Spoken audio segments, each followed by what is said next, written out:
CARY Vance here at One Music Ave with Kshmr. How are you? I'm good, man. You're the legend. I'm blessed to be here. You're a legend too. So nice to finally meet you in person and put, the face to the name. Yes, sir. Yes, sir. So growing up, going to school, yeah, did they not teach you A-E-I-O-U?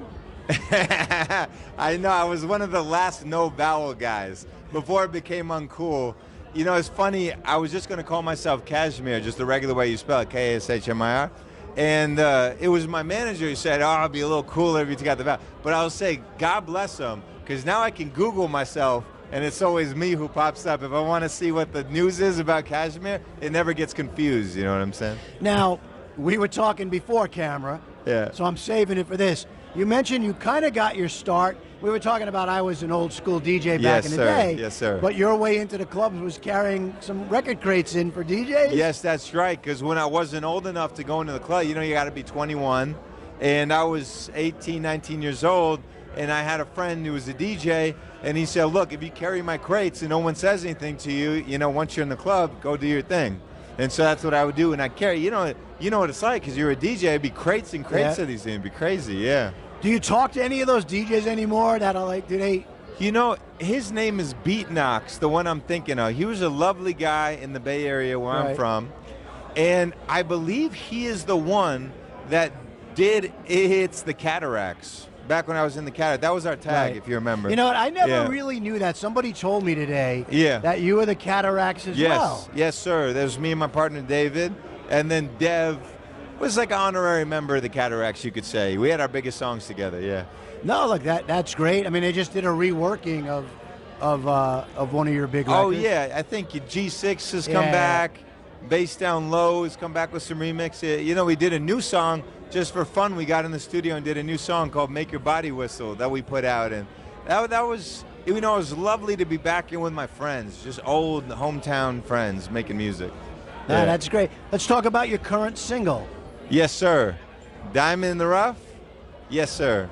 With Izzy, this amazing singer who I met at the album release party for Hayden James. Yeah. And she was there, and she went up and she sang, and I was like, holy shit, this girl sounds amazing, and she's got a cool look. And so I said, I talked to her, and I was like, hey, I was like a little nervous, because when someone gets off stage, you're like a little nervous to talk to them. They're kind of on a pedestal, I'm like, hey, you think maybe we could do something together? And she let me know when she'd be back in town. We did a day. I came in with some beats, and I was in a drum and bass mindset at the time. So everything I was doing was like 174. Just simple little beats I brought in that have like a nice chord progression. You don't want to overload writers with too much melody and everything. Just give them a nice backdrop to write to. So that's what I did. Gave her a track. We sat there and we wrote it. And then, I kind of went back to in the studio, because every time I make a song, the whole fun part starts in the first day. But then the hard part is like the next weeks that follow, you trying to just produce this thing and not mess it up.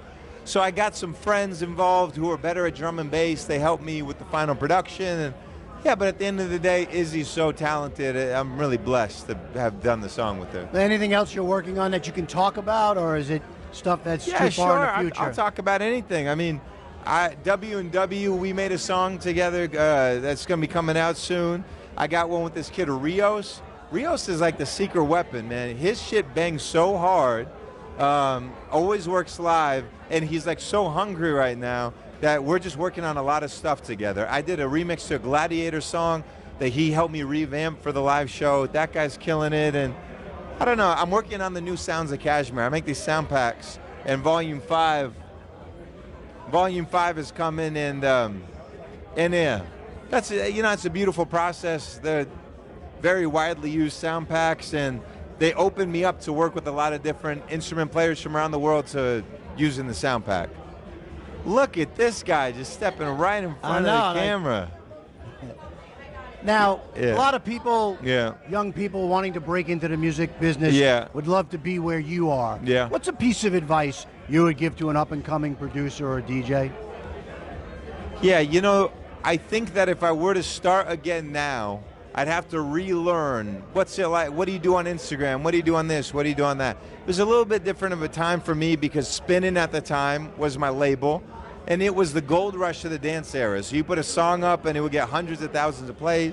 But for the new guys getting started, I can only tell you kind of fundamentally as an artist from a creative perspective, the most important thing to do is to find your sound, quote unquote, which is the bullshit that everybody says, very vague. But what I mean by that is think about your history of what you've been interested in, and then take two unlikely things you've been interested in and try to put those together at first. Don't make it too complicated. Just take, you like anime and you like hardstyle, just start by putting two unlikely things together, and you'll already be on your way slowly to creating your sound. That's the best advice I can give. A lot of things that people say is genius is really two things that people already liked that were never put together before. Great piece of advice. I thank you for that. Yeah, thank you. Now, before I let you go from One Music Ave, I want to do something called CARY's Quickies. Okay, CARY's where we Quickies. give Kashmir fans an opportunity to get to know you a little better. Sure. Indoors or outdoors? Outdoors. Sunrise or sunset? Sunset. Thick or thin? Thick. What are we talking about? I was thinking food, like an Oreo. All right, cool. Night out with friends or a quiet night in? A quiet night in. Call or text? Text. Sing or dance? I can't do either, but fuck. I'd say sing. See the future or change the past? You don't want to see the future, but you don't want to change it. You know, change the past, you could get rid of some really horrific stuff. But see the future, you get rich. That's true. Shit. Dog or cat? Dog. Take charge or follow orders? What do you think, CARY? You're a take charge guy.